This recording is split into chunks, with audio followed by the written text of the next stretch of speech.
Hey guys, and welcome to a brand new video to the channel. Welcome to another loot video. This is going to be 2 in 2 days for a very important reason. So in terms of this video, we're going to be trying out something brand new released with the Demonheim remastered update. And today we're going to be trying some of the brand new Ruinous weapons. Now to do this, you're going to need to have a brand new item released for Demonheim. This is going to be the Warped Stone. Now I managed to pick one of these up last night for 111 mil. Have been flipping them lately to some success. Normally whenever a brand new update's released and I try and buy the item, I lose an incredible amount of money. But this one, we've actually managed to make a little bit off them. So what you do with the Warped Stone is you combine it with one of the Demonheim reward shop rewards to decide which weapon you want to pick to upgrade to a Ruinous stage. So if we go and head over to Demonheim now and go to the Raw Trader, I'll show you guys what we can do to go and buy it. Now, the Warped Stone you can get from completing warped floors, and once you finish the boss kill, that's when you're rewarded for stone. I've been trying to get this, haven't been lucky yet, but it's something I'm going to try and get some point in the next couple of weeks while I'm working towards finishing Demonheim and getting 200 mil. So as you can see here, the Ruinous weapons are going to require a big amount of Demonheim tokens along with a Warped Stone. We're going to go quite big and we're going to go for the Maul. So this is going to be 930,000 Demonheim tokens and the Warp Stone. But Demonheim tokens isn't as steep as what it used to be. Demonheim tokens are rewarded a lot more now on each floor. So you will rack up this kind of tokens a lot quicker than what you previously used to as well. So there we go, that is collected. And the benefit of this is that it's going to give you a 12% buff on creatures of Demonheim when Ruinous equipment is held in both hands. So a 2H would count as both hands and also a dual wield as well. Now what we're going to be using for in this video is going to be targeting creatures of Demonheim Slayer task, more specifically Eddimus. Now you guys know, if you've watched my videos for a little while now, I have quite the record with Eddimus and been doing them for a lot of my Slayer. In terms of my Eddimus log, I'm thinking I'm somewhere over like 100 blood shards.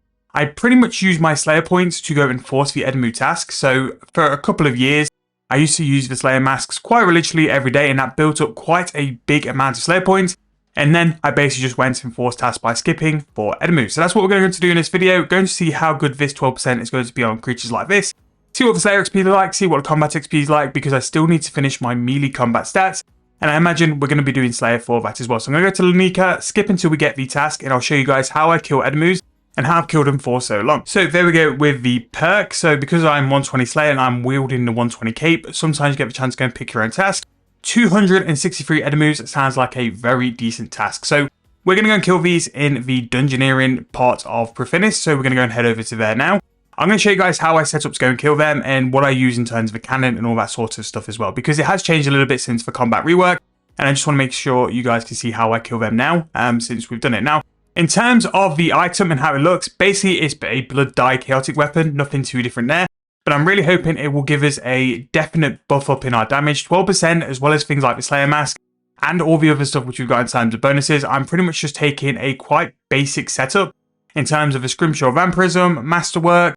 I'm going to have a Grasping Rune Pouch with the runes to go and cast Penance. So one thing which was mentioned in the Saradomin video yesterday is that rather than use Powder of Penance, you can use the Penance spell on the Ancient Spellbook to go and basically have the same effects. Same with Vampirism as well, but I think you can only do one or the other. I don't think you can do both. But again, the Ancient Spellbook now has an even bigger value than what it used to be.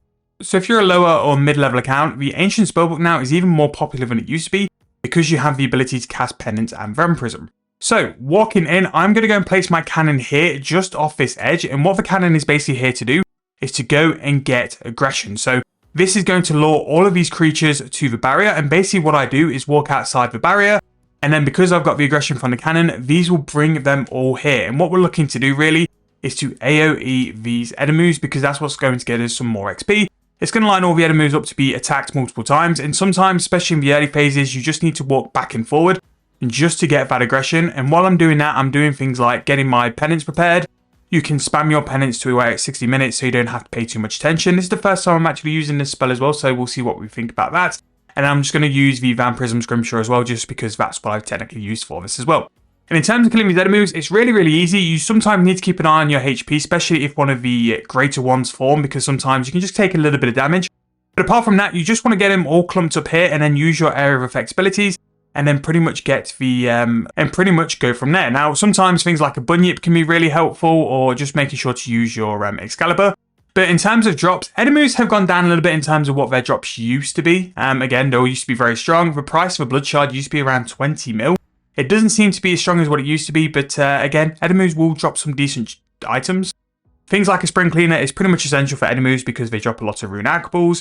I also take the infernal urns, and what these will basically do is automatically send the ashes. It's just a way to get some nice sort of passive prayer XP without being too much. And apart from that, that is pretty much the method in terms of killing Eddimus. So what I'm going to go and do for this is just test how good this method is and how good this weapon is. It seems to be doing a substantial amount of damage anyway. And I'm just going to see if there's a way to go and put our attack up here as well, just so we can just check what kind of XP we're going to get per hour for this as well. And the damage seems to be quite good. However, I'm going to try out for a full task, see how we do. We do have a decent amount of these to kill as well. So we have a total of 250 to kill. I'll see how quick in terms of a task this is going to take, because that will be a big dictator on how good these weapons are. So we're going to be starting this task around 20 past 12. And I'll report back when we've finished and what time it is, just so we can have a bit of a look at how good these weapons are. Before we just go though, I will say that 960k, yes, you are going to get the EG tokens incredibly cheaper. But the price of a warp token at the minute is 100 mil. So 100 mil for this weapon isn't actually that bad for these kind of specific tasks. It depends how much of these sort of monsters you're going to do. For me, if I bought this when I was doing my Slayer phase and when I was going to camp as many Eddimus as I did, this would have been amazing. The extra sort of increase in damage and the sort of fact that it's going to be like tier 90 up to tier 100 on certain things, it's going to be very, very strong. So I'm going to see how it is, but it's tier 90 weapon with tier 100 accuracy. It seems to be doing a substantial job, and the Eddimus are continuously flying in and dying quite quickly as well. However, let's go and finish this task, and I'll report back in a little while how well it goes. So this is the first of the superior Eddimus which we've found so far, and normally this can be a bit of a time where this kind of killing method can get a little bit awkward, just because you're taking the amount of damage from the superior as well as multiple others, because you're not getting as many AoEs off. But as you can see, in terms of the damage side, yes, we are taking some damage ourselves, but we've pretty much mopped up that superior very, very quickly.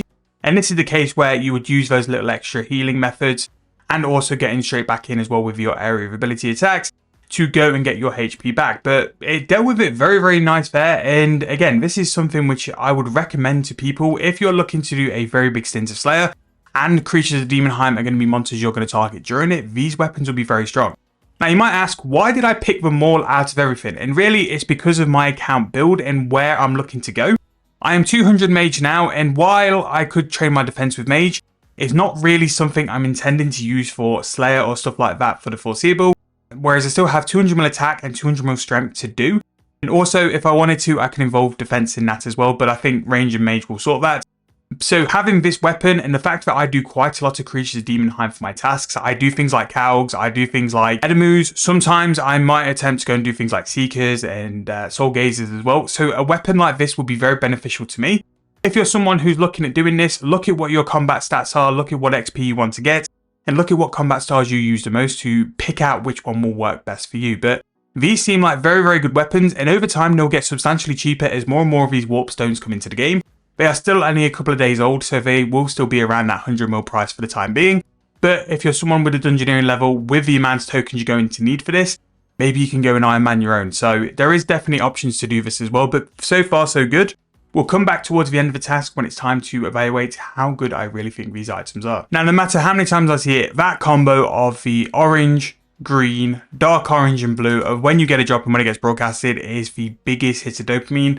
The Blood Necklace Shard nowadays, only 1.5 mil, but it still hits as good as it ever did in terms of that as well. Now, one thing I would say is that the setup I've used here is a setup I used to do whenever I did Eddimus in terms of Slayer. There are some things I would massively change about this, so if you're going to copy my setup, do it slightly different. I'd only take one full dose of weapon poison. The damage is noticeable and it does help out at points, so that is always a nice boost as well. The penance spell is very effective here. Like, I've not had any issues with prayer. It keeps restoring and stuff. So I would probably get rid of the prayer renewal potions because I just don't think they're worth bringing in terms of the slots, because you do have a lot to sort of maneuver around in terms of all these crystal weapons, because that's going to be quite a bit of profit as well. And then other stuff I just sort of eliminate. That's about it really. You'd make up a lot of space. I had some noted stuff for like the herbs, just because I know that the herbs do eventually add up here as well. But I didn't realise that we added the Eternal Magical Wood Spirit as a drop here as well, which you get quite a decent amount of. And also as well, you're going to get the Primal Stone Spirit, which also will be a bit of GP as well. The spring cleaner, as always, is essential, so always make sure that you've got a spring cleaner. The gem bags sort of rack up a fair amount of dragon stones as well, so that's really, really nice. Everything else is pretty much what I would take. I would just reduce the amount of weapon poisons and not bring any of those super prayer renewals at all, just because I just don't think you're going to get the use out of them, because if you're using penance, you will pretty much recover all your prayer as well. Now, one thing I do, whenever I get the superior, I do flick on turmoil just for a little bit of added DPS. But apart from that, I'm not struggling at all. Like, the XP we're getting currently is around 550 to 600k. Really decent in terms of the XP per task as well. We're only halfway through, so I should really like come out with like 4 to 500k XP for this task just by itself. And the items where we're making a lot of GP at the minute, which I kind of forgot we dropped so much of, is all of these crystal weapons. It can be a little bit annoying because, again, you need to sort of manage your info and stuff, so just be careful of what you take. Magic no paper can actually save you a little bit of space as well, which is always nice. But you're going to make quite a bit of GP from that as well. So I'm going to roughly guess how much sort of cash I've made from the alching and stuff. I know when we walked in, it was at 24 mil GP. So I'm probably just going to go off sort of 24.5 mil. And then whatever the pouch is left, I'll sort of throw that in as well. Because I think it'd be worthwhile having a look at the price check as well. Because Eddimus are still a very worthwhile task to go enforce, because the XP is going to be really good and also the GP won't be bad either. However, I'm going to sort of come back to you guys in 75 more kills when we've finished it. Even if we get some more blood shards, I'll just make sure to add it all on. And then we'll go for a final price check. And overall thoughts about the weapon, very, very impressed with it. I have mentioned a couple of times I need to go and train my attack and strength, and I do think I'll end up doing it through Slayer just because of the benefits it will offer. And this kind of weapon is definitely going to be part of my sort of weapons for the creatures of Demonheim, because they're probably one of the monsters I'm going to recycle through the most. But really impressed with it, really happy with it, and definitely kind of worth the price it's going to cost as well. And that's without any more sort of Demonheim related bosses coming into the game. You got to think as well, the flesh boss, yes, it's very low level and stuff, it is a Demonheim monster. You also have things like Cowgs. Frost dragons this counts for as well, so they could be very useful there, especially if you have the rapier. Like, you could possibly get some real quick kills with frost dragons. Cow demons, seekers, and soul gazers as well are all part of it. But we're going to return a little bit, a cheeky little free fortune component from Scab, which is always nice. And we'll come for a price check towards the end. Okay, so that is the task all done. What I'll go and do now is just hop over to the bank and we can have a little bit of a price check. In terms of XP gained, we got 300k attack XP. For about 40 minutes. It took us 40 minutes to clear that task, which is actually really good considering how big of an enemy task we actually got. So not too bad at all for that. The penance spell really, really did work out. So whoever dropped that comment in the Saradomin video, thank you very much. That was really, really helpful to have that as well. And especially with the cost of the powder of penance, not really worth using it. Just use the spell instead. It's a lot better for that. So I'm just going to go and bank all the stuff in my inventory. So if we go and examine the pouch, we're going to come in with a price of 27.2 mil. So what I'm going to do is just take like 2.2 mil out. No, let's take 2.7. So that's working off my pouch being about 24.5 mil for that. And we can have a bit of a price check because we did get another blood necklace shard, which the current price is 1.5 mil. But I think if I threw it in a grand exchange for a slightly higher price, I'd get a higher price from it as well. So what I'm going to go and do is stick it in the grand exchange for like 3.5 mil, and if it sells, great. If not, then we've not really lost anything. And I'll update the comment section with just what we managed to sell it for as well. However, with the amount of like crystal stuff, the stone spirits, the wood spirits as well, we did manage to rack up a decent amount of cash from doing that task. Eddimus do go under the radar now because the blood necklace price is so cheap. But it still made a decent amount. So total, we made 11.1 mil in that one task. If I was to take away the blood necklace shard and just simply went off the value, we still made 8 mil in about 40 minutes. So Eddimus, if you were able to do them for a full hour, or if you were just skipping just to force Eddimus tasks, around 12 mil per hour profit, which is really, really good. Now the weapon, how did I find the weapon? It handled everything with ease. Again, I am really happy with this, and once I get my other accounts up to a level where we're able to get the tokens and the level as well, I'm definitely going to be picking these up. Maybe if you're an account which has some mage XP to go, the staff could be a better route, but two-hand AFK area of effect melee is how I basically do Slayer. So a really nice pickup, and you do notice the ability to do that damage. For that one task though, we nearly used 7%, so you will have to use some tokens to go and repair it. But I'm a big fan of these brand new weapons. If you've used them, let me know what you think. I bought that Warpstone for 111 mil. But if you wanted to wait for some time, I'm pretty sure they'll keep going down because people will be doing more and more dungeoneering as time goes on. However, I'm going to wrap the video up. Let me know what you guys think about the weapons, if you've used them, or the price of them or what you think with them going forward. Thank you guys so much for watching. Really hope you enjoyed. I'll see you guys very soon in the next video.